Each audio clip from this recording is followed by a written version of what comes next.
Welcome to 360 Tamil. இன்னைக்கு இந்த வீடியோல நம்ம எந்த படத்தோட எக்ஸ்பிளனேஷன் பத்தி பார்க்க போறோம்னா, மலையாள சினிமால இப்ப ரீசெண்டா வெளியான பிரகமனம் அப்படின்ற படத்தை பத்தி தான் பார்க்க போறோம். இது ஒரு பக்கவான ஹாரர் காமெடி படம்னு சொல்லலாம். இந்த படம் மலையாளத்துல மட்டும்தான் ரிலீஸ் ஆச்சு, ஆனா இப்ப தமிழ் டப்பிங்லயும் இருக்கு. பார்க்கணும்னு நினைக்கிறவங்க ஃபுல் படத்தை பாருங்க.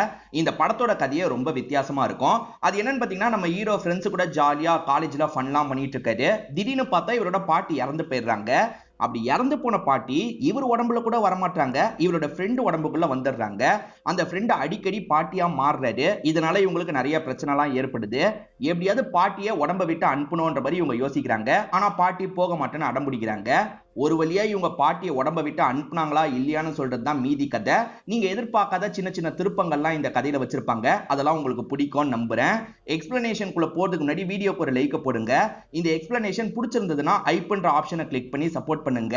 மேற்கொண்டு பேசி டைம் வேஸ்ட் பண்ணாம நம்ம நேரடியா எக்ஸ்பிளனேஷனுக்குள்ள போயிடலாம். படத்தோட ஸ்டார்டிங் சீனே கிராமத்துல இருக்க ஒரு பெரிய வீட்டை காட்டுறாங்க. இந்த வீட்டை பொறுத்த வரைக்கும் ஒரு வயசான லேடி தான் எட்டு மாதிரி இருப்பாங்க. ஹஸ்பண்டை விட இவங்க தான் இந்த ஃபேமிலியில முக்கியம் போல. இவங்களோட பேரு ருக்மிணி அப்படின்றது, ஹஸ்பண்ட் பேரு மாதவன் அப்படின்றது. இவங்களை பொறுத்த வரைக்கும் ரெண்டு பசங்க இருப்பாங்க, ரெண்டு மருமகள்கள் இருக்காங்க. அவங்க கிட்ட தான் சில ரிச்சுவல்லாம் பண்ண சொல்லிட்டாங்க. இந்த லேடியை பொறுத்த வரைக்கும் முன்னோர்கள் ஆன்மாவா வருவாங்க, வீட்டுக்கு வந்து சாப்பிடுவாங்கன்ற மாதிரிலாம் நம்பிக்கை இருக்கும். அந்த நம்பிக்கையை தான் இந்த இடத்துல பண்ணிட்டு இருக்காங்க. நம்ம எல்லாருமே வெளியே போய் வெயிட் பண்ணுவோம், அவங்க சாப்பிட்டு போவாங்கன்ற மாதிரிலாம் சொல்றாங்க. குடும்பத்துல மத்தவங்களுக்கு நம்பிக்கை இல்ல, இருந்தாலும் இந்த பாட்டி சொல்றதுனால சாப்பாடெல்லாம் வச்சிடுறாங்க. இப்ப இவங்களுமே வெளியே வந்து உட்காந்துட்டு இருக்காங்க. லைட் எல்லாம் ஆஃப் பண்ணிட்டு வெளியே வந்து உட்காந்துட்டு இருக்காங்க. அப்பன்னு பார்த்து வேலையை முடிச்சுட்டு பசங்க வந்துடுறாங்க. அந்த பசங்களுக்கு அம்மா இப்படி பண்றது சுத்தமா பிடிக்க மாட்டேங்குது. எத்தனை வாட்டிமா உங்களுக்கு சொல்றது, ஏமா திரும்ப திரும்ப இப்படி பண்ணிட்டு இருக்கீங்கன்ற மாதிரி பசங்க கேக்குறாங்க. இருந்தாலுமே அம்மா இதெல்லாம் உண்மைதான், அவங்க சாப்பிடுவாங்க, வெயிட் பண்ணலான்ற மாதிரி சொல்லிட்டு இருக்காங்க. பசங்க ரெண்டு பேர் ஏத்துக்கிற மாதிரியே இல்ல. பசங்க என்ன பண்றாங்கன்னா வேகமா உள்ள வந்துடுறாங்க. எங்க வேணா வேணான்ற மாதிரி ஒய்ஃபுங்களும் உள்ள வந்துடுறாங்க. அந்த இடத்துல பார்த்தா ஒருத்தர் மட்டும் சாப்பிட்டு இருக்கிறது தெரியுது. பாத்தீங்களா, உங்க அம்மா சொன்னது உண்மைன்ற மாதிரி மருமகள்கள் பாக்குறாங்க. ஆனா ஹஸ்பண்ட்ஸ் இருக்காங்கல்ல, அங்க போயிட்டு இருக்க பூனையை ஒரு பார்வை பாக்குறாங்க. பூனை தான் சாப்பிட்டுருக்கு, பேய்லாம் வந்து சாப்பிடல. என் அம்மாக்கு தான் அறிவு இல்லைன்னா உங்களுக்குமா அறிவு இல்ல, இதுக்கப்புறம் இந்த மாதிரிலாம் பண்ணாதீங்கன்ற மாதிரி ஒய்ஃபுங்க கிட்ட கோவப்பட்டு இருக்காங்க. இந்த இடத்துல தான் படத்தோட டைட்டில போடுறாங்க. நமக்கு ஸ்டார்டிங்கே ருக்மிணின்னு ஒரு பாட்டியை காமிச்சாங்கல்ல, பேரன் ஒரு காலேஜ்ல படிக்கிறாரு. இவர் பேரு சித்து அப்படின்றது. இவர் தான் இந்த கதையில முக்கியமான கேரக்டரா இருப்பாரு. இந்த சித்துவை பொறுத்த வரைக்கும் ஆண்டனின்னு ஒரு பெஸ்ட் ஃப்ரெண்ட் இருக்காரு. அந்த பெஸ்ட் ஃப்ரெண்டு அடிப்பாங்கன்றதுக்காக பயந்து ஒரு இடத்துல ஒளிஞ்சிருக்காரு. பர்த்டேனா அடிப்பாங்கல்ல, அதுக்கு பயந்து தான் ஒளிஞ்சிருக்காரு போல. இவங்க கூட படிக்கிற ஒரு பையன் எப்ப பாரு பூஜைலாம் பண்ணுவான், அவன் ரூம்குள்ள தான் ஒளிஞ்சிருக்க வாய்ப்பு இருக்குன்ற மாதிரி அந்த இடத்துல செக் பண்றதுக்காக வராங்க. அப்படி செக் பண்ணவங்க ஆண்டனி ஒளிஞ்சிருக்கிறத கண்டுபிடிச்சிடுறாங்க. ஒளிஞ்சா மட்டும் உன்னை விட்டுருவானா அப்படின்ற மாதிரி சித்து இருக்காரு பாத்தீங்களா, இவரை சாச்சி இவரோட பட்டெக்ஸ்லயே அடிச்சிட்டு இருக்காரு. அதாவது பர்த்டேனா இந்த மாதிரிலாம் பண்ணுவாங்கல்ல, அதுக்காக தான் இந்த மாதிரிலாம் பண்ணிட்டு இருக்காங்க. சித்துவும் அதே மாதிரி இந்த ஆண்டனியும் பெஸ்ட் ஃப்ரெண்ட்ஸ்ன்றது தெரிய வருது. ஆண்டனியோட பர்த்டேவை இவங்க கொண்டாடலான்ற மாதிரி ஜாலியா இந்த இடத்துல கொண்டாடுறாங்க. இவங்க காலேஜ் பசங்க தான், ஆனா பயங்கரமா சரக்கெல்லாம் இந்த இடத்துல அடிச்சிட்டு இருக்காங்க. சித்துவோட ஃப்ரெண்ட் ஆண்டனின்னு ஒருத்தரை காமிச்சாங்கல்ல, அவரை பொறுத்த வரைக்கும் கேர்ள் ஃப்ரெண்ட்லாம் இருக்காங்க. அவங்களோட பேரு வேதிகா அப்படின்றது. அவங்க கூட சேர்ந்த மாதிரி ஜாலியா கேக்கெல்லாம் வெட்டிட்டு இருக்காரு. இந்த வேதிகாவோட பெஸ்டின்ற மாதிரி சார்லஸ்னு ஒருத்தன் பழகிட்டு இருப்பான். இவன் பெஸ்டிலாம் கிடையாது, ஒன் சைடா அவங்கள லவ் பண்ணிட்டு இருக்கான். ஆனா இவங்க கிட்ட பெஸ்டின்ற மாதிரி நடிச்சிட்டு இருக்கான். எப்படியாவது இவங்க ரெண்டு பேரை பிரிச்சு நம்ம ஜோடியா மாறிடணும்ன்ற மாதிரி அந்த சார்லஸ் நினைச்சிட்டு இருக்கான். ஆனா வேதிகாவை பொறுத்த வரைக்கும் இந்த ஆண்டனியை தான் லவ் பண்ணிட்டு இருக்காங்க. சித்து ஆண்டனி இவங்க ரெண்டு பேர் தான் முக்கியமான கேரக்டர்ஸா இருப்பாங்க. இவங்க ரூம்மேட் கூட சேர்ந்த மாதிரி ஜாலியா சரக்கெல்லாம் அடிக்கிறதுக்காக ஏற்பாடு பண்ணிட்டு இருக்காங்க. அப்பன்னு பார்த்து இந்த ஹாஸ்டலோட வார்டன் இந்த இடத்துக்கு வந்துடுறாரு. ஐயோ, வார்டன் பார்த்துட்டா என்ன பண்றது அப்படின்ற மாதிரி இவங்க பயப்படுறாங்க போல. இப்ப பயந்து அதெல்லாம் மறைச்சிட்டு இருக்காங்க. ஒரு ஸ்டேஜ்ல வார்டன் இருக்கார்ல, நானும் சரக்க கொண்டு வந்திருக்கேன்ற மாதிரி காட்டுறாரு. அதாவது வார்டன் ஜாலி டைப்பா தான் இருப்பாரு. இவங்க கூட சேர்ந்து சரக்கெல்லாம் அடிப்பாரு போல. இவங்க எல்லாருமே சேர்ந்த மாதிரி இந்த இடத்துல சரக்கெல்லாம் அடிச்சு என்ஜாய் பண்ணிட்டு இருக்காங்க. எல்லாருமே சரக்கு அடிச்சு செம்ம மட்டையில இருந்துட்டு இருக்காங்க. அப்பதான் இந்த சித்துக்கு ஒரு தகவல் தெரிய வருது. உன் பாட்டி இறந்து போயிட்டாங்க, கிளம்பி வான்னு சொல்றாங்க போல. இவருமே பதட்டமா ஃப்ரெண்ட்ஸை எழுப்பலாம்னு நினைக்கிறாரு. ஆனா ஃப்ரெண்ட்ஸ் தான் செம்ம போதையில இருக்காங்கல்ல, சரி நம்ம மட்டும் ஊரை பார்த்து கிளம்பலாம் அப்படின்ற மாதிரி இவருமே கிளம்பிடுறாரு. இந்த சமயம் இவரோட பெஸ்ட் ஃப்ரெண்ட் ஆண்டனி வேதிகா கிட்ட போன்ல பேசிட்டு இருக்காரு. அப்பதான் இவர் கிளம்புறத கவனிக்கிறாரு. இந்த நேரத்துல இவன் எதுக்காக வேகமா கிளம்பிட்டு இருக்கான், ஏதோ எமர்ஜென்சி போலன்னு யோசிக்கிறாரு. இப்ப இவர் வந்து மத்த ஃப்ரெண்ட்ஸை எழுப்புறாரு. அவனுக்கு ஏதோ பிரச்சனை போலடா, நம்மளும் கிளம்பணும் அப்படின்ற மாதிரிலாம் சொல்லிட்டாரு. சரி ஓகேன்ற மாதிரி தூக்கத்துல இருக்க இவங்க எல்லாருமே எந்திரிச்சிடுறாங்க. இப்ப கார் எடுத்துட்டு இங்க இருந்து கிளம்பலாம் ஆரம்பிக்கிறாங்க. இந்த சமயம் சித்து இருக்காரு பாத்தீங்களா, பாட்டியை பாக்குறதுக்காக வந்துடுறாரு. பாட்டி இறந்து போனதை நினைச்சு வீட்டுல இருக்க எல்லாருமே பயங்கரமா ஃபீல்லாம் பண்ணிட்டு இருக்காங்க. இந்த பேரன் தான் எல்லாத்தையும் இழுத்து போட்டு பார்த்துட்டு இருக்காரு. இது எல்லாம் நடந்துட்டு இருக்கும்போது ஃப்ரெண்ட்ஸ் இந்த இடத்துக்கு வந்துடுறாங்க. ஃப்ரெண்ட்ஸ்க்கு என்ன பிரச்சனைன்றதெல்லாம் தெரியாது. இங்க வந்ததுக்கு அப்புறம் தான் சித்துவோட பாட்டி இறந்து போயிட்டாங்க போலன்ற மாதிரி யோசிக்கிறாங்க. சரி நம்ம கிளம்பலாம், நம்ம இருந்து என்ன பண்ண போறோம்ன்ற மாதிரி யோசிக்கிறாங்க. சித்துக்கு இந்த ஊர்ல ஒரு ஃப்ரெண்ட் இருப்பாரு பாத்தீங்களா, அவருமே கொஞ்ச நாள் உங்க கூட நான் வந்துடுறேன்ப்பா அப்படின்ற மாதிரி சொல்லிட்டாரு. இவங்க வேணான்னு அவாய்ட் பண்றதுக்கு ட்ரை பண்றாங்க. அட வாங்கப்பா கிளம்பலான்ற மாதிரி அவரும் வண்டியில ஏறி உட்காந்துடுறாரு.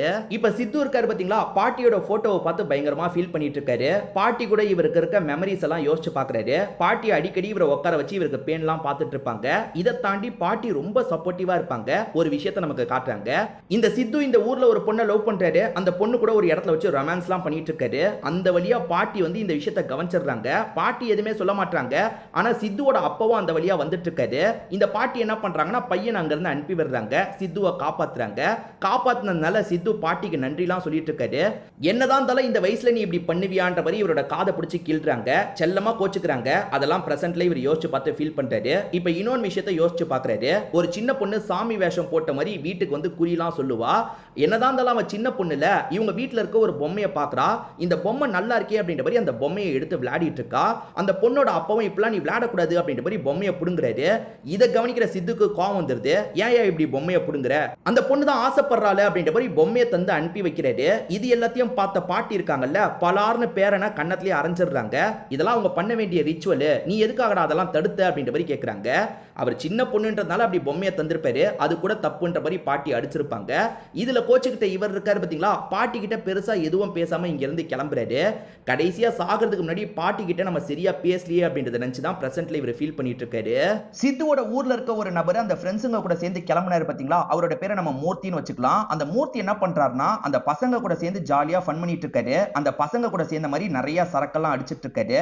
இப்ப சித்துவோட வீட்டுல நடக்கிறத நமக்கு காட்டுறாங்க. பாட்டி இறந்து போயிட்டாங்கல்ல, சொத்தை யாருக்கு எழுதி வச்சிருக்காங்க அப்படின்றத லாயர் வந்து சொல்லிட்டாரு. ரெண்டு பசங்களுக்கும் ஈக்குவலா பிரிச்சு எழுதி வச்சிருக்காங்க போல. ரெண்டு குடும்பமா ஹாப்பி ஆயிடுறாங்க. இப்ப சித்துவும் திரும்பி காலேஜுக்கு போக போறேன்னு தாத்தா கிட்ட சொல்றதுக்காக வராரு. தாத்தாவோட பேரு மாதவன் அப்படின்றது. தாத்தா என்ன சொல்றாருன்னா, உன் பாட்டியோட அஸ்தியை போய் நீ காசில கரைக்கணும்னு சொல்லிட்டாரு. தாத்தா என்னால முடியாது, நீங்களே பாத்துக்கோங்கன்ற மாதிரி இவர் சொல்லிட்டாரு. அப்படிலாம் சொல்லாத, தாத்தாக்காக இந்த விஷயத்த பண்ணு, காசு கூட தரேன்ற மாதிரி தாத்தாவும் இவரோட மனசை மாத்துறாரு. ஒரு ஸ்டேஜ்ல சித்துவும் ஏத்துக்கிறாரு. ஆனா இவ்வளவு பெரிய பாத்திரத்துல எல்லாம் தராதீங்க, சின்னதா ஒரு டப்பால போட்டு தாங்கன்னு கேக்குறாரு. தாத்தாவும் ஒரு டப்பாவை ஏற்பாடு பண்ணி அதுல போட்டு தந்துடுறாரு. இப்ப சித்து ஊருக்கு வந்து சேர்ந்துடுறாரு. அப்பதான் மூர்த்தி பயங்கரமா இந்த இடத்துல என்ஜாய் பண்ணிட்டு இருக்கிறது இவருக்கு தெரிய வருது. டே, இவனுக்காக எதுக்காக நீங்க காசெல்லாம் செலவு பண்ணிட்டு இருக்கீங்க, இவனை உடனே இங்க இருந்து அனுப்புங்கன்ற மாதிரி சொல்லிட்டாரு. இப்ப ஃப்ரெண்ட்ஸுங்களும் மூர்த்தி என்ன நீங்க கிளம்புங்க அப்படின்ற மாதிரி இங்க இருந்து அனுப்பிடுறாங்க. என்னையே அனுப்பிட்டீங்கள, போங்கடா போங்கன்ற மாதிரி அவரும் இங்க இருந்து கிளம்ப ஆரம்பிக்கிறாரு. ஊர்ல இருந்து வந்த சித்து ஏதாவது எடுத்துட்டு வந்திருப்பான்ற மாதிரி பேக் எல்லாம் செக் பண்றாங்க. அதுல ஒரு மூக்குப்பொடி டப்பா இருக்கு. அதுலதான் சாம்பலை போட்டு கொண்டு வந்திருக்காரு போல. அதெல்லாம் ஃப்ரெண்ட்ஸ்க்கு தெரியாதுல, மூக்குப்பொடியை கொண்டு வந்திருக்கானேன்ற மாதிரி யோசிக்கிறாங்க. இத கூட நம்ம எடுத்தா நல்லா இருக்கும்ன்ற மாதிரி அந்த ஃப்ரெண்டு ஆண்டனி இருக்காரு பாத்தீங்களா, மூக்குப்பொடியை ட்ரக் போடுற மாதிரிலாம் போட்டுறாரு. இப்ப மூக்குல இழுக்கணும்ன்ற மாதிரி இழுக்கிறாரு. அப்படி இழுத்தோன்னு இவருக்குள்ள ஒரு மாற்றம் ஏற்படுது. அதாவது பாட்டியோட சாம்பல் இவரோட மூக்குல ஏறி இருக்கு பாத்தீங்களா, இவர் கொஞ்சம் கொஞ்சமா பாட்டியா இந்த இடத்துல மாற ஆரம்பிக்கிறாரு. அந்த மூக்குப்பொடியை இழுத்ததுல இருந்து இவரோட மூக்குல இருந்து ரத்தம்லாம் வருது. இத பாக்குற இன்னொரு ஃப்ரெண்டு பயந்துடுறாரு. இத தூக்கி எரிஞ்சிடலான்ற மாதிரி தூக்கி எரிஞ்சிடுறாரு. அது பக்கத்துல இருக்க எங்கேயோ போய் விழுந்துருது போல. இப்ப கேண்டீன்ல உட்காந்து பேசிட்டு இருக்கும் போது மூர்த்தி அந்த இடத்துல இருக்காரு. நான் இங்கேயே வேலைக்கு சேர்ந்துட்டேன், என்னைய அனுப்புறீங்க, நான் போக மாட்டேன்டா, இங்கதான் இருப்பேன்ற மாதிரிலாம் அந்த மூர்த்தி பேசிட்டு இருக்காரு. இப்ப கொஞ்ச நேரத்துல இந்த ஆண்டனி அந்த இடத்துல ஃப்ரெண்டை பாக்குறதுக்காக வராரு. அப்ப பாட்டி உடம்புக்குள்ள பூந்துடுறாங்க போல. இப்ப பாட்டி சில விஷயங்களை ஆர்டர் பண்றாங்க. இப்ப கொஞ்ச நேரத்துல அந்த நபருமே ஆர்டர் எடுத்துட்டு வந்து தராரு. இப்ப இவர் நார்மல் நிலைமைக்கு வந்தோன்னே, நானா இதை ஆர்டர் பண்ண, இது நல்லாவே இல்லைன்ற மாதிரிலாம் சொல்லிட்டாரு. அதாவது பாட்டி நடுவுல இவரோட உடம்புக்குள்ள வராங்க, திடீர்னு வெளியே போயிடுறாங்க. இது மாறி மாறி நடந்துட்டு இருக்கு. ஆண்டனி வித்தியாசமா நடந்துக்கிறத இந்த சித்து லைட்டா கவனிக்கிறாரு. இப்ப வேற ரூம்ல இருக்க பசங்க இருக்காங்க பாத்தீங்களா, ஓஜா போர்டை வச்சு விளையாடிட்டு இருக்காங்க. பேய கூப்பிடுற மாதிரிலாம் கூப்பிட்டுட்டே இருக்காங்க. அப்பன்னு பார்த்து சீனியர்ஸ் ஆன இவங்க இருக்காங்கல்ல, கதவை திறந்து உள்ள வந்துடுறாங்க. என்னடா கேம்லாம் விளையாடிட்டு இருக்கீங்கன்ற மாதிரி கேக்குறாங்க. அப்ப மட்டும் அங்க இருக்க காயின் ஆட ஆரம்பிக்குது. ஏன்னா இவரோட உடம்புல பாட்டி இருக்காங்கல்ல, அதனால தான் காயின்லாம் ஆட ஆரம்பிக்குது. என்ன பேய் வந்துருச்சா அப்படின்ற மாதிரி பசங்களும் இந்த இடத்துல ஷாக் ஆயிட்டு இருக்காங்க. ஆக்சுவலா இந்த காலேஜ்ல எலெக்ஷன் மாதிரி நடக்கும். அந்த எலெக்ஷன்ல சித்து கலந்துக்க போறாரு. வேற ஒரு பொண்ணும் கலந்துப்பாங்க. அந்த பொண்ணு நான் வந்தா என்னெல்லாம் பண்ணுவேன்றத பேசிட்டு இருக்காங்க. அந்த பொண்ணு பயங்கரமா பேசிட்டு இருக்காங்க. சார்லஸ்னு ஒருத்தன் இருக்கான் பாத்தீங்களா, இந்த பொண்ணுக்கு தான் சப்போர்ட்லாம் பண்ணிட்டு இருக்கான். இப்ப இவர் பேசுறதுக்கு போனோம், இவருக்கு சரியா பேச வராது. ஸ்டேஜுக்கு வந்தவர் என்ன பேசுறது அப்படின்ற மாதிரி ரொம்ப நேரம் யோசிச்சுட்டு இருக்காரு. அப்பன்னு பார்த்து இவரோட ஃப்ரெண்ட் ஆண்டனி அந்த இடத்துக்கு வந்து பேச ஆரம்பிக்கிறாரு. தூய தமிழ்ல பேசிட்டு இருக்காரு, சாரி தூய மலையாளத்துல பேசிட்டு இருக்காரு. ஏன்னா அவரோட உடம்புல இப்ப பாட்டி தான் இருக்காங்க. என் ஃப்ரெண்டு சித்து வந்தா இதை செய்வான் அதை செய்வான் அப்படின்ற மாதிரிலாம் பேசிட்டு இருக்காரு. இவர் பேசுறது சூப்பரா இருக்கு, இவனுக்குள்ள இப்படி ஒரு திறமையான்ற மாதிரி எல்லாருமே ஆச்சரியமா பார்த்துட்டு இருக்காங்க. இதை தாண்டி சித்துவே இந்த விஷயத்தை ஆச்சரியமா பாக்குறாரு. நம்ம கூட தானே சுத்திட்டு இருந்தான், இவன் என்ன இவ்வளவு சூப்பரா பேசுறான்ற மாதிரி யோசிக்கிறாரு. இந்த ஆண்டனி பேசினதை ஃப்ரெண்ட்ஸ் கேப்சர் பண்ணிருப்பாங்க. இப்ப ஆண்டனி கிட்ட சூப்பரா பேசினன்ற மாதிரி காட்டுறாங்க. ஆண்டனிக்கு அதெல்லாம் ஞாபகமே இல்ல. நானா இப்படி பேசினேன் ஆச்சரியமா இருக்குன்ற மாதிரி சொல்லிட்டு இருக்காரு. ஆண்டனி இந்த மாதிரி பேசினது சார்லஸ்க்கு சுத்தமா பிடிக்க மாட்டேங்குது. ஏன்னா சார்லஸ் எப்படியாவது வேதிக்காவை நம்ம அடையணும், அதுக்கு அவங்க ரெண்டு பேரை பிரிக்கணும்ன்ற மாதிரிலாம் யோசிச்சுட்டு இருக்காரு. அதுக்கு ஏதாவது பிளான சொல்லுங்கடான்ற மாதிரி ஃப்ரெண்ட்ஸுங்க கிட்டயும் பேசிட்டு இருக்காரு. இப்ப சித்து படுத்து தூங்கிட்டு இருக்கும் போது பாட்டி பேசுற மாதிரிலாம் இவருக்கு தோண ஆரம்பிக்குது. இவர் சட்டுன்னு தூக்கத்துல இருந்து முடிச்சிடுறாரு. சரி தண்ணியை குடிச்சிட்டு படுக்கலான்னு தண்ணியை குடிக்கிறதுக்காக வராரு பாத்தீங்களா, அப்ப திடீர்னு பாட்டி பேசுற மாதிரி சவுண்ட் கேக்குது. ஃப்ரெண்டு உடம்புக்குள்ளதான் பாட்டி இருக்காங்க அப்படின்றது இவருக்கு தெரிஞ்சிருது. இவருமே பயத்துல இந்த இடத்துல கத்தலாம் ஆரம்பிக்கிறாரு. ஒரு ஸ்டேஜ்ல மயக்கம் போட்ட மாதிரி கீழே விழுந்துடுறாரு. இப்ப எல்லாருமே இந்த இடத்துக்கு வந்து என்னாச்சு ஏதாச்சுன்னு பாக்குறாங்க. ஆண்டனியும் இப்ப நார்மலா தான் இருக்காரு. மச்சான் உனக்கு என்னாச்சு அப்படின்ற மாதிரிலாம் கேட்டுட்டு இருக்காரு. ஆண்டனி உடம்புக்குள்ள தானே பாட்டியோட பேய் இருக்கு, அதனால ஆண்டனியை பார்த்து இவர் ரொம்ப பயப்படுறாரு. டே என்ன பார்த்து எதுக்குடா பயப்படுற, நான் நார்மலா தானே இருக்கேன், என்ன பார்த்து ஏன் பயப்படுறேன்னு கேக்குறாரு. இவர் மத்த ஃப்ரெண்ட்ஸ் கிட்ட ஆண்டனி உடம்புக்குள்ள தான் என்னோட பாட்டி பேய் இருக்குன்னு சொல்றாரு. முதல்ல ஃப்ரெண்ட்ஸ் நம்பாம இருந்தாலும் போக போக இவர் உடம்புக்குள்ள பேய் இருக்கிறது ஃப்ரெண்ட்ஸ்க்கும் தெரிஞ்சிருது. ஃப்ரெண்ட்ஸுமே செம்மையா பயந்துட்டு இருக்காங்க. ஆனா இது எதுவுமே ஆண்டனிக்கு தெரிய மாட்டேங்குது. ஆண்டனியும் என்னடா என்ன வச்சு விளையாடிட்டு இருக்கீங்களா அப்படின்ற மாதிரிலாம் இவங்க கிட்ட கேட்டுட்டு இருக்காரு. இவங்களுமே அன்னைக்கு நைட் எப்படியோ தூங்கிடுறாங்க. மறுநாள் காலையில ஆண்டனி எங்கன்னு தேடி வந்துட்டு இருக்காங்க. ஆண்டனி குளிச்சு முடிச்சுட்டு வெளியே வந்துட்டு இருக்காரு. பாவடெல்லாம் கட்டிட்டு வந்துட்டு இருக்காரு. அதாவது பாட்டி உடம்புல இருக்காங்கல்ல, அதனால தான் இப்படி வந்துட்டு இருக்காரு. இதை இவங்க ரெண்டு பேருமே செம்மையா ஷாக்கிங்கா பார்த்துட்டு இருக்காங்க. கண்ணாடியில பார்த்தா மட்டும் பாட்டியோட பேய் உங்களுக்கு தெளிவா தெரியுது. இப்ப வார்டன் இந்த பசங்களை பார்க்கிறதுக்காக வந்திருக்காரு. சேர்ந்து சரக்கடிக்கலான்ற மாதிரி சரக்கடிக்க ஆரம்பிக்கிறாரு. பாட்டிக்கு இதெல்லாம் பிடிக்காது. பாட்டி வந்துட்டா என்ன பண்றதுன்னு யோசிக்கிறாங்க. கரெக்டா பாட்டி அவன் உடம்புக்குள்ள வந்து இந்த வார்டனை போட்டு அடி அடின்னு அடிச்சிட்டு இருக்காங்க. இப்ப பாட்டி அவங்க கெட்டப்ல பொட்டெல்லாம் வச்சிட்டு இருக்காங்க. இது எல்லாத்தையும் சார்லஸ் இருக்கான் பாத்தீங்களா, அவன் ரூம்ல இருந்து கவனிக்கிறான். அவனை பொறுத்த வரைக்கும் இவன் சரியான கே போல, அதனால தான் இந்த மாதிரிலாம் பண்ணிட்டு இருக்கான் அப்படின்ற மாதிரிலாம் யோசிக்க ஆரம்பிச்சிடுறான். இதை எப்படியாவது வேதிகா கிட்ட சொல்லிடணும்னு சார்லஸ் யோசிக்கிறான். நீ நினைக்கிற மாதிரி அவன் ஸ்ட்ரெயிட் கிடையாது, அவனை பொறுத்த வரைக்கும் கேன்ற மாதிரிலாம் சொல்றான். இதை கேட்கிற இவங்களுமே பயங்கரமா ஷாக் ஆயிட்டு இருக்காங்க. இப்ப எலெக்ஷன் ரிசல்ட் வருது. எலெக்ஷன்ல சித்து தான் ஜெயிச்சிருக்காரு. ஆக்சுவலா அந்த பார்ட்டி பேசினாங்கல்ல, அதனால எல்லா ஓட்டும் இவருக்கு கிடைச்சிருக்கு போல. சித்து ஜெயிச்சிட்டான்ற மாதிரி சந்தோஷத்துல ஆண்டனி அவருக்கு முத்தம்லாம் கொடுக்குறாரு. அதை இந்த பொண்ணு தப்பா புரிஞ்சுக்கிறாங்க. ஒருவேளை இவன் கேவா இருப்பானா அப்படின்ற மாதிரி யோசிக்க ஆரம்பிச்சிடுறாங்க. உங்ககிட்ட பேசணும்ன்ற மாதிரி தள்ளி கூட்டு வந்துடுறாங்க. என் பேரண்ட்ஸ் இன்னைக்கு நைட்டு வீட்டுல இருக்க மாட்டாங்க, நீ வா நம்ம ரெண்டு பேருமே சந்தோஷமா இருக்கலாம்ன்ற மாதிரி சொல்றாங்க. கண்டிப்பா வரன்ற மாதிரி சொல்றான். இதை கேட்கிற இந்த பொண்ணுக்கு கொஞ்சம் நிம்மதியா இருக்கு. இப்ப ஃப்ரெண்ட்ஸ் இருக்காங்கல்ல, உன் உடம்புல பாட்டி இருக்காங்கடா, இந்த மாதிரி விஷயத்தெல்லாம் பாட்டி ஏத்துக்க மாட்டாங்க, நீ போகாதன்ற மாதிரி சொல்லிட்டாங்க. என் உடம்புல எல்லாம் பாட்டி கிடையாது, சும்மா கதை விட்டுட்டு இருக்காதீங்க அப்படின்ற மாதிரி இவர் நம்ப மாட்டாரு. நான் கண்டிப்பா கிளம்ப தான் போறேன்ற மாதிரி இங்க இருந்து சந்தோஷமா கிளம்புறாரு. அப்ப சார்லஸ் கிட்டயும் வேதிகா என்ன கூப்பிட்டுருக்கா, நாங்க ரெண்டு பேர் ஒண்ணு மண்ணா இருக்க போறோம்னு சொல்லிட்டு போறாரு. இவன் என்ன இப்ப தெளிவா பேசுறான், ஒருவேளை ஒன்னா இருந்துருவாங்களா அப்படின்ற மாதிரி சார்லஸ்க்கு பயம் வருது. இப்ப இவருமே வேதிகாவோட வீட்டுக்கு வந்துடுறாரு. வேதிகாவும் ரொமான்டிக்கா பேசுறாங்க, இவரும் பதிலுக்கு ரொமான்டிக்கா பேசுறாரு. எக்கு தப்பா ஏதாவது ஆயிட போகுதுன்றதுக்காக ஃப்ரெண்ட்ஸ் இருக்காங்க பாத்தீங்களா, வாசல்ல நின்னு எல்லாத்தையும் கவனிச்சிட்டு இருக்காங்க. ஒருவேளை ஏதாவது நடந்துருமான்ற மாதிரி இந்த சார்லஸ்க்கும் பயம் வருது. சார்லஸ் என்ன பண்றாருன்னா, யாரோ ஒருத்தர் பேசுற மாதிரி வேதிகா அப்பா கிட்ட பேசுறாரு. நீங்க இல்லாத சமயம் ஒருத்தவங்க வீட்டுக்குள்ள நுழைஞ்சிட்டாங்க அங்கிள், நீங்க உடனே வீட்டை பார்த்து கிளம்புங்க, எக்கு தப்பா ஏதாவது நடந்துற போகுதுன்ற மாதிரி சொல்றான். இப்ப இவங்க ரெண்டு பேரும் ரொமான்டிக்கா பேசிக்கிட்டே கிஸ் பண்ணலாம்னு நினைக்கிறாங்க. அப்ப சட்டுன்னு பாட்டி உடம்புக்குள்ள வந்துடுறாங்க. என்னடி பண்ணிட்டு இருக்க, கல்யாணத்துக்கு முன்னாடி இதெல்லாம் பண்ணக்கூடாதுன்னு உனக்கு தெரியாதான்ற மாதிரி புடிச்சு தள்ளி விடுறாரு. டே உனக்கு என்னடா ஆச்சு அப்படின்ற மாதிரி இந்த பொண்ணுமே கேட்டுட்டு இருக்காங்க. இந்த சமயம் தான் பேரண்ட்ஸ் வீட்டுக்கு வராங்க. ஐயோ பேரண்ட்ஸ் வந்துட்டாங்களே அப்படின்ற மாதிரி ஃப்ரெண்ட்ஸ் ரெண்டு பேருமே பயந்து ஓடுறாங்க. இப்ப பேரண்ட்ஸ் வரும்போது வீட்டுக்குள்ள திருட மாதிரி வந்துட்டான்ற மாதிரி இந்த பொண்ணுமே எப்படியோ பேரண்ட்ஸை சமாளிச்சு அனுப்பி விடுறாங்க. என் உடம்புல பாட்டிலாம் வரலன்ற மாதிரி இவர் சொல்லிட்டு இருந்தார்ல, இப்ப இவருக்கே அந்த விஷயம் ஃபீல் ஆயிருது. ஆமா என் உடம்புக்குள்ள யாரோ வந்துட்டு போறாங்கன்ற மாதிரி சொல்லிட்டாரு. இதுக்கு என்ன பண்றதுன்னு யோசிக்கும் போது ஒருத்தன் எப்ப பாரு பூஜை எல்லாம் பண்ணிட்டு இருப்பான்ல, அவங்கிட்ட போய் பேசலான்ற மாதிரி அவனோட ரூம்க்கு வந்துடுறாங்க. அவனை எப்பவுமே இவங்க கெலாட்டா பண்ணுவாங்க, ஆனா இப்ப பொறுமையா அவங்கிட்ட பேசுறாங்க. இவங்க என்ன திடீர்னு பொறுமையா பேசுறாங்கன்னு அந்த பையனுமே யோசிக்கிறான். எங்களுக்கு இந்த மாதிரி ஒரு பிரச்சனை இருக்கு, சொல்யூஷன் சொல்லுன்னு கேக்குறாங்க. இந்த சாமியாரை போய் பாருங்கன்ற மாதிரி இவனும் ரெஃபர் பண்றான். அந்த சாமியாரை பார்த்து பேசுறதுக்காக இவங்களுமே ஒரு இடத்துக்கு வந்துடுறாங்க. சாமியார் கிட்ட இவங்க பேசிட்டு இருக்கும் போது அந்த கேப்ல ஆண்டனி மிஸ் ஆகுறாரு. அதுக்குள்ள இவன் எங்க போனான் அப்படின்ற மாதிரி ஃப்ரெண்ட்ஸுமே தேடி வந்துட்டு இருக்காங்க. ஆக்சுவலா பக்கத்துல பீச் இருக்கும், அங்க 2 பேர் கிஸ் பண்ணிருக்காங்க போல. இந்த மாதிரி விஷயம்லாம் பாட்டிக்கு பிடிக்காதுல்ல, பாட்டி பிரச்சனை பண்றாங்க. அந்த பொண்ணு கோவப்பட்டு பதிலுக்கு பிரச்சனை பண்ணிட்டு இருக்கா. சின்னதா இந்த இடத்துல சண்டை மாதிரி வருது. கோவத்துல அந்த பொண்ணு என்ன பண்றான்னா, இந்த காலேஜ் பையன் வேணும்ட்டே என்கிட்ட பிரச்சனை பண்றான், நீங்களே பாருங்கன்ற மாதிரி சோசியல் மீடியால வீடியோ மாதிரி போட்டுட்டு இருக்காங்க. ஐயோ இவன் பிரச்சனை பண்ணிட்டானே அப்படின்ற மாதிரி ஃப்ரெண்ட்ஸ் வேகமா இங்க இருந்து இழுத்துட்டு போறாங்க. இது கொஞ்சம் பெரிய பிரச்சனையா மாறிடுது. எல்லாருமே இந்த பிரச்சனையை பத்தி பேசிட்டு இருக்காங்க. போலீஸ் இருக்காங்கல்ல, அந்த பையன் யாரு என்னன்னு விசாரிக்கிறதுக்காக ஹாஸ்டலுக்கே வந்து விசாரணை பண்ணிட்டு இருக்காங்க.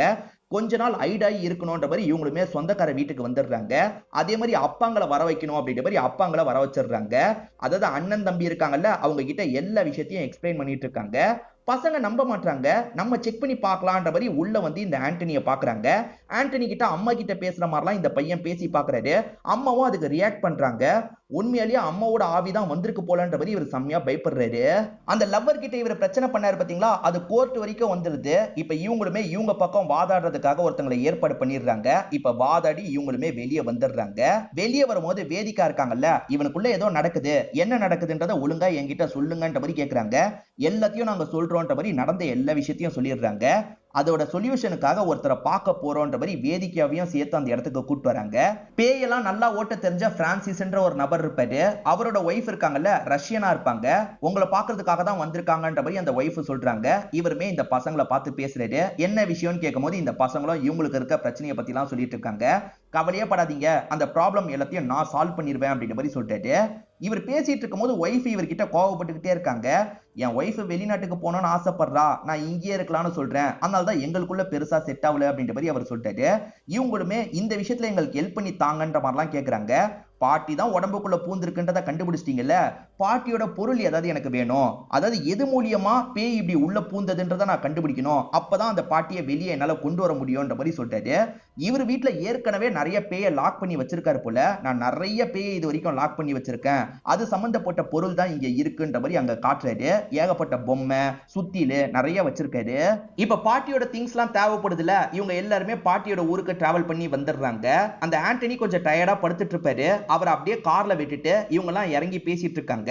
இப்ப பாட்டி திரும்பி உடம்புக்குள்ள வந்துடுறாங்க போல. தாத்தா என்ன பண்றாருன்னா பக்கத்து வீட்டு லேடி கிட்ட ஃப்ளர்ட் பண்ற மாதிரி பேசிட்டு இருக்காரு. இத பாக்குற பாட்டி பயங்கரமா டென்ஷன் ஆயிடுறாங்க. தாத்தாவை அட்டாக் பண்றதுக்காக ஓட ஆரம்பிக்கிறாங்க. இவன் எங்க ஓடிட்டு இருக்கான் அப்படின்ற மாதிரி ஃப்ரெண்ட்ஸுங்களுமே தடுக்கிறதுக்காக வந்துடுறாங்க. அந்த லேடியும் தாத்தாவையும் அடிக்கிறதுக்காக துரத்திட்டு இருக்காங்க. அந்த லேடியோட ஹஸ்பண்ட் வந்துடுறாரு. இந்த பையன் எதுக்காக என்னோட ஒய்ஃப் அடிக்கிறதுக்காக வரான்ற மாதிரி ஒய்ஃபை காப்பாத்தி இங்க இருந்து கூட்டு போயிடுறாரு. இப்ப அடுத்ததான் அந்த பையன் இருக்கான் பாத்தீங்களா, தாத்தாவை அடிக்கிறதுக்காக போயிட்டு இருக்கான். இப்ப மத்தவங்க எல்லாம் சேர்ந்த மாதிரி தாத்தாவை அடிக்க விடாம தடுத்துட்டு இருக்காங்க. பாட்டி எதுக்காக தாத்தாவை அடிக்க போறாங்கன்ற மாதிரி சித்துக்கும் டவுட் வருது. இப்பதான் பாட்டி சில விஷயங்களை சொல்ல ஆரம்பிக்கிறாங்க. என்ன சாவடிச்சிட்டல, உன்னை விட மாட்டேன், உன்னை விட மாட்டேன்ற மாதிரி சொல்லிட்டாங்க. இப்ப தாத்தா பயத்துல மயக்கமே போட்டுறாரு. தாத்தாவோட பேரு நான் மாதவன் சொல்லியிருப்பேன். இப்ப மாதவனை தண்ணி ஊத்தி எழுப்புறாங்க. எதுக்காக அந்த ஃப்ரெண்ட் அப்படி பேசிட்டு இருக்கான், என்ன ஆச்சு அப்படின்ற மாதிரி கேட்கறாரு. இப்ப சித்து நடந்த எல்லா விஷயத்தையும் தாத்தாக்கு புரிய வைக்கிறாரு. ஆண்டனி அடிக்க கூடாதுன்றதுக்காக லாக் பண்ணி வச்சிருக்காங்க. ஒரு சின்ன பையன் தெரியாதனமா கட்டை கழட்டி விட்டுருவான். இதனால ஆண்டனி உடம்புக்குள்ள இருக்க பாட்டி இருக்காங்கல்ல, திரும்பி தாத்தாவை துரத்த ஆரம்பிக்கிறாங்க.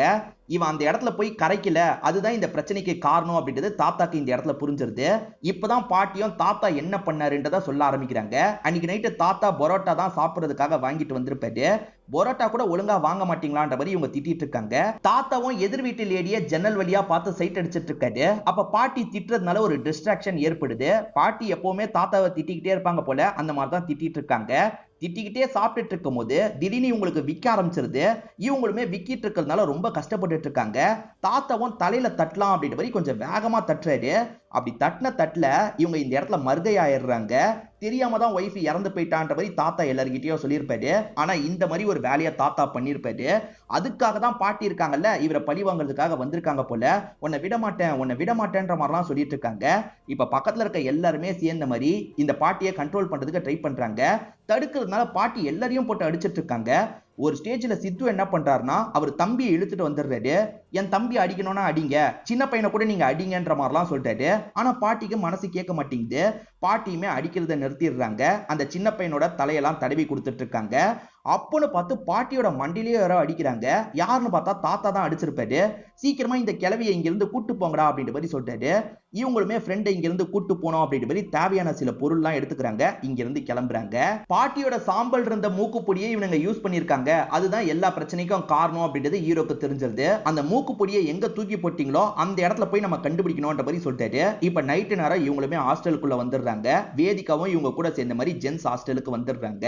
அதே மாதிரி வேற ஒரு டப்பாவை தூக்கி போடலாம், எந்த ரேஞ்சில போயிருக்குன்றத கண்டுபிடிக்கலாம்ன்ற மாதிரி ஒரு டப்பாவை தூக்கி எறிறாங்க. இங்கதான் போயிருக்க வாய்ப்பு இருக்குன்ற மாதிரி அந்த இடத்துல போய் செக் பண்றாங்க. பார்த்தா இவங்களுக்கு டப்பா கிடைச்சிருது. இவங்க இந்த வேலையெல்லாம் பண்ணிட்டு இருக்கிறத சார்லஸும் ஃப்ரெண்ட்ஸும் கவனிச்சிடுறாங்க. சார்லஸும் ஃப்ரெண்ட்ஸும் இந்த டீம் மேல கோவத்துல இருக்காங்கல்ல, இதான் சரியான சமயம், அந்த ஆண்டனியை போட்டு அடி அடின்னு அடிச்சிடலான்ற மாதிரி வேகமா துரத்த ஆரம்பிக்கிறாங்க. இவனுங்க வேற துரத்துறாங்களே அப்படின்ற மாதிரி இந்த ஃப்ரெண்ட்ஸ் தப்பிச்சு ஓடுறதுக்கு ட்ரை பண்றாங்க. ஆனா அதுக்குள்ள சார்லஸும் ஆளுங்களும் சேர்ந்த மாதிரி இவங்க கூட சண்டை போடுறாங்க. இந்த இடத்துல சித்து நல்லா தான் சண்டை போடுவாரு. பயங்கரமா சண்டை போட்டு இந்த ஆண்டனியை காப்பாத்தலாம் நினைக்கிறாரு. ஆனா சித்துவே ஒரு ஸ்டேஜ்ல அடி வாங்கி லாக் ஆயிடுறாரு. அப்பதான் ஆண்டனி உடம்புக்குள்ள பாட்டி வராங்க. அவர் அச்சுன்னு தும்பும் போதெல்லாம் பாட்டி வந்துருவாங்க. அந்த மாதிரி தும்முனோட பாட்டி உடம்புக்குள்ள வந்துடுறாங்கல்ல. இப்ப பாட்டி அந்த ஆளுங்க கூட எல்லாம் பயங்கரமா சண்டை போட்டுட்டு இருக்காங்க. அப்பன்னு பார்த்து ஆன்டியோட அங்குளும் ஆன்டியும் இவரை பார்க்கறதுக்காக வந்துட்டு இருப்பாங்க. இவன் என்ன சண்டை போடுறான்னு பக்கத்துல போய் பிடிக்கிறாங்க. ஆனா உடம்புக்குள்ள பேய் இருக்குல்ல, அங்கிளையும் ஆன்டியும் அடிச்சு பறக்க விட்டுருது.